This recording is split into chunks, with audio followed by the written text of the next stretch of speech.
तेलंगाना चुनाव के 10 अहम पहलू मैं आपको बताती हूँ। पहला, कांग्रेस अपना सीएलपी नेता चुनने से पहले ही राज्यपाल के पास पहुंच गया, ये कहने के लिए कि हम सरकार बनाएंगे, हमारे पास 65 एमएलए हैं।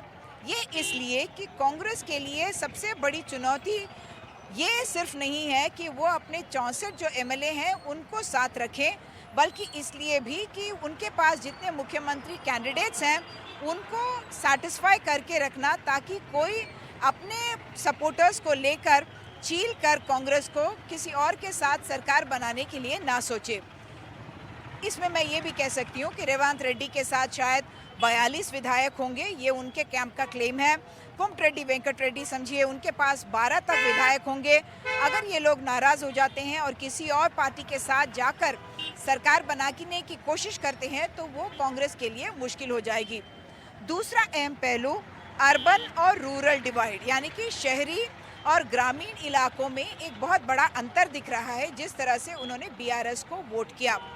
ये इसलिए कि बीआरएस के जो 39 सीट आए हैं उनमें से 17 हैदराबाद के इलाके से भी आए हैं, ये कहना पड़ेगा, क्योंकि केटी रामाराव एक तरह से बीआरएस के चेहरा हैं हैदराबाद के लिए। उन्होंने यहाँ पे काफ़ी डेवलपमेंट किया और यहाँ के जो लोग हैं वो समझते हैं कि केटी रामाराव जैसे नेता की वजह से हैदराबाद को काफ़ी फ़ायदा हुआ है और तरक्की हुई है। एक तरह से ग्लोबल मैप पर हैदराबाद का नाम रोशन हुआ है, क्योंकि बहुत सारे एमएनसीज भी यहाँ पे आते हैं और कुछ इलाके जैसे गचिबौली या फिनेंशियल डिस्ट्रिक्ट उनको अगर आप देखेंगे तो आपको लगेगा कि आप किसी और देश में ही हैं।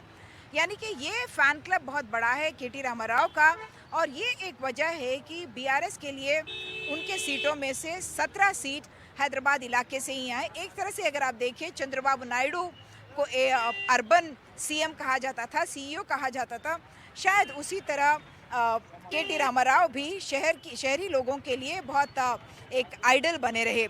तीसरा अहम पहलू, केसीआर ने शायद केसीआर को ही डिफीट कर दिया, क्योंकि तीसरी बार वो मुख्यमंत्री बनना चाह रहे थे, लेकिन उन्होंने अपने बेटे केटी रामाराव की बात नहीं सुनी। केटी रामाराव ने कहा था कि आप 30-35 ऐसे विधायक को रिप्लेस कर दीजिए, नए कैंडिडेट्स की रखिए, क्योंकि एंटी इनकम्बेंसी बहुत बड़ी रहेगी, लेकिन उन्होंने उनकी बात नहीं मानी।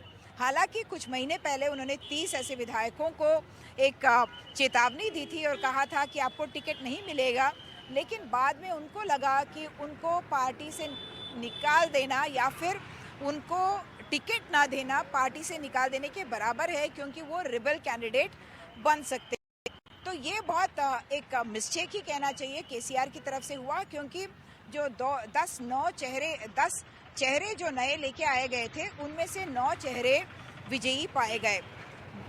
पांचवा ऐसा बहुत अहम पहलू है कि इस बारी रेड्डी जो समुदाय है वो वापस आया है। 43 ऐसे रेड्डी कम्युनिटी के लोग जीते हैं। आप अगर आप देखें तो 19 बीसी कम्युनिटी से हैं, उसके अलावा एससी और एसटी कम्युनिटी का भी रिप्रेजेंटेशन अच्छा है, लेकिन शायद तेलंगाना के चुनाव में ये सबसे बड़ा नंबर रहेगा कि रेड्डी समुदाय से लोग बहुत ज़्यादा जीते हैं। वैसे कांग्रेस, भाजपा या फिर बीआरएस तीनों ही 40 के करीब उन्होंने कैंडिडेट्स को, रेड्डी के कैंडिडेट्स को उन्होंने अपना टिकट दिया, लेकिन कांग्रेस की तरफ से जीत सबसे ज़्यादा हुई।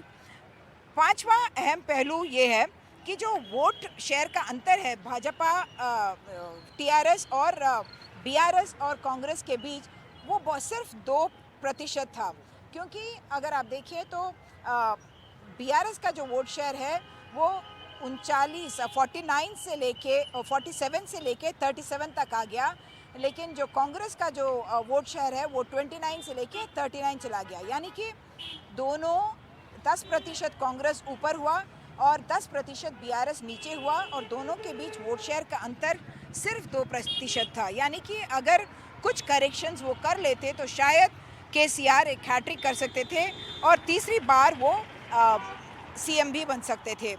एमआईएम की तरफ से अगर आप देखें तो उन्होंने अपने साथ जो सीट थे उन पर वो बने रहे और उनका गढ़ वैसे का वैसा रहा, लेकिन उनको काफ़ी चुनौती मिली भाजपा से। गोशा महल में देख लिए, गोशा महल एक सीट है जो वैसे भी भाजपा के साथ था और एमआईएम ने वहाँ पे कंटेस्ट ही नहीं किया।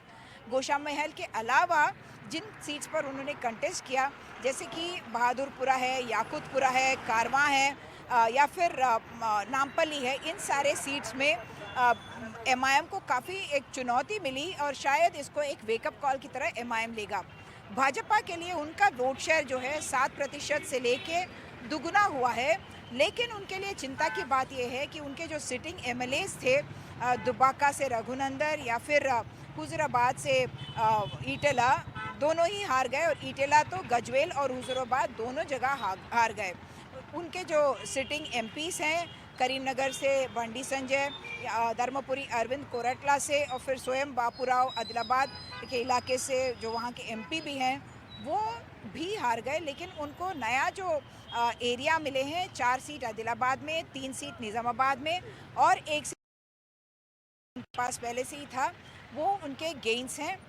लेकिन भाजपा को चिंता इस बात की है कि इन अर्बन इलाकों में, हैदराबाद जैसे इलाकों में वो इससे बेहतर करना चाह रहे थे, लेकिन उनको लग रहा है कि जिस मार्जिन से बीआरएस जीती है इन इलाकों में, उससे लग रहा है कि उनको अब चिंतन करना पड़ेगा कि क्या स्ट्रैटेजी में क्या गलती हुई उनकी तरफ से।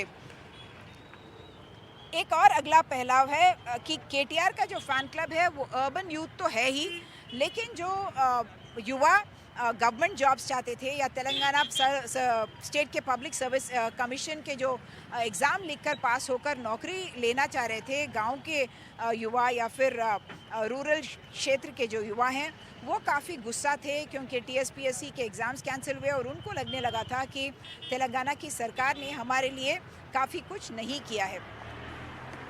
लास्ट में आखिर में हम आते हैं उन विधायकों की तरफ जो अब दल बदलने के लिए तैयार हैं, क्योंकि उनको उसमें राजनीतिक लाभ दिखता है। हालांकि कांग्रेस मैजिक फिगर 60 के ऊपर चला गया है, 64 हो गया है और सीपीआई के साथ मिलकर 65 भी हो गया है, लेकिन फिर भी बातचीत चल रही है बीआरएस के जीते हुए विधायकों के साथ। उनमें से 15 लोग बताए जाते हैं, उनमें कुछ मंत्री भी रह चुके हैं बीआरएस की सरकार में और वो आएंगे कांग्रेस की तरफ। और उसमें एक और अहम पहलू ये भी है कि कांग्रेस को भी लगता है कि कुछ लोगों को इसलिए भी लिया जाए क्योंकि उनका हैदराबाद क्षेत्र में उनका जो प्रेजेंस है काफ़ी वीक है। कांग्रेस ने उत्तर तेलंगाना में गेन्स किया है और दक्षिण तेलंगाना में वो काफ़ी स्ट्रॉन्ग है, लेकिन हैदराबाद के इलाके में वो अपना स्ट्रेंथ बढ़ाना चाहते हैं।